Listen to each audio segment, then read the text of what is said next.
All right, another quick little demo. I'm going to do cook some steaks in a frying pan today. So I've got a pan heating. I prefer to oil the steak and not the pan. So I'm just going to coat it with a little bit of oil, just a couple drops of water. So we got a good sizzle there, but I'm hoping it's sort of just starting to bead, and that's the temperature I want. It's really good for searing beef. So put another splash of water in there. So it's just starting to bead. I think we're probably okay there for these steaks. So now what is important, and these guys are pretty good because they're the same height, but if they weren't, I could either squish them sideways or I could squish them down so that they're about even this way. That way they'll cook at the same time. Okay, so that's been about 30 or 40 seconds. I've turned the heat down a touch. What I'm going to do is I'm going to flip them.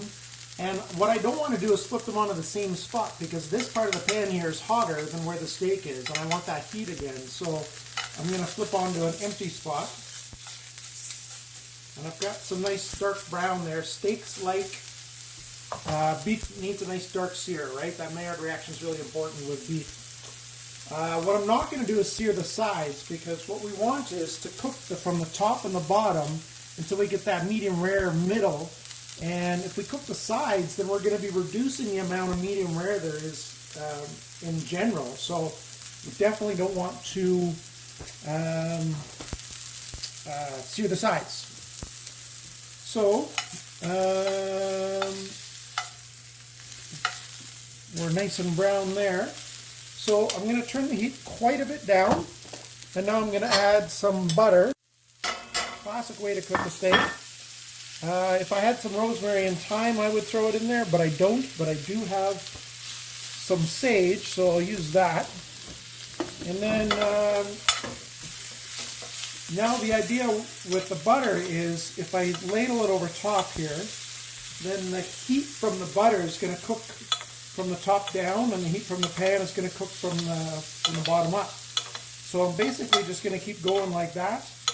I've turned the heat down now all the way to low, and the idea there is so that I want to cook this as slow as I can now. In no hurry. I want to have more of it be medium rare, so I'm just going to keep doing this. I'll flip it part way. And then I'll keep going on the other side for a little while. It's been about 5 minutes, and maybe more like 10 minutes actually. And I'm feeling pretty close. So now I'm going to take the temperature. If I was doing this every day, I would certainly be able to tell more accurately just by feeling. So I'm going to use a thermometer. And what you want to do is poke it in the middle. We want to get the middle temperature of that steak, not anywhere towards the end. I'm looking for medium rare, so medium rare is 52 Celsius or 125 Fahrenheit. It's pretty darn close. It's 115 right now, so we'll give it another minute, and then I'm going to remove it, and then we'll just make a little sauce in the pan here. There's too much butter in the pan to make a sauce with all this butter, so I'm going to take the butter out and save it and use it on the vegetables. We've reached our internal temperature now. It's about 120. It'll rest up to 125 pretty confidently.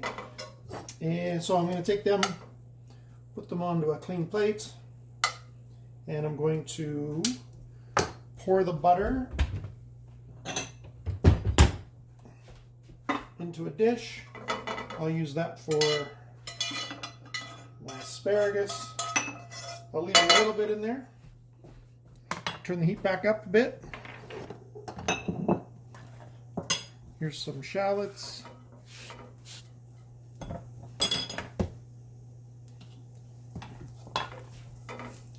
And I'm going to go with a good amount of black pepper.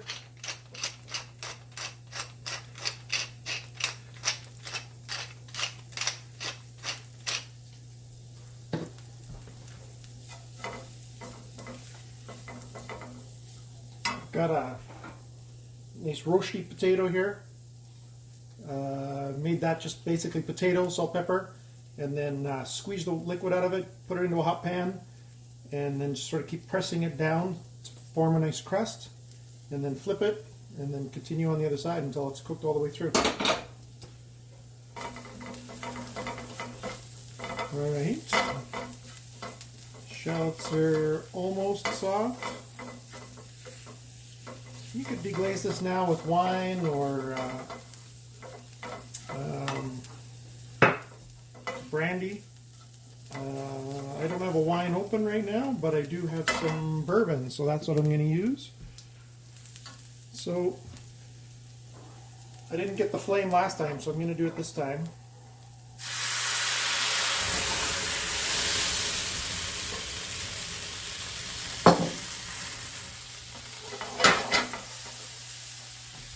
And I've got a little bit of sauce made here.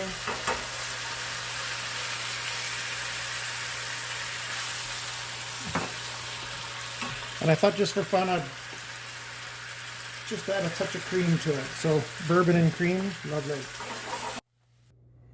Okay, here's my theory on flambe. I don't think flambe actually contributes to the flavor of the sauce, and I don't believe that it reduces the alcohol content in the sauce at all. It doesn't burn off the alcohol. I think that's a myth. And the reason I think that is because alcohol does not ignite until it's a gas. And if it's a gas, it's already out of the dish. It's above the dish. That's what catches on fire. So it really doesn't reduce. Flaming it, boiling it are really about the same thing. So the flame, there's nothing wrong with doing it. I like to do it. That's why I'm a cook. I like to do fun things. Flame is for us. If you're doing a table side, it makes total sense to do a flambe because it's show. But otherwise, it could just be for us in the kitchen. Why not? All right, beef tenderloin, cognac sauce, or sorry, bourbon sauce. Add a little bit of parsley to it, because why not?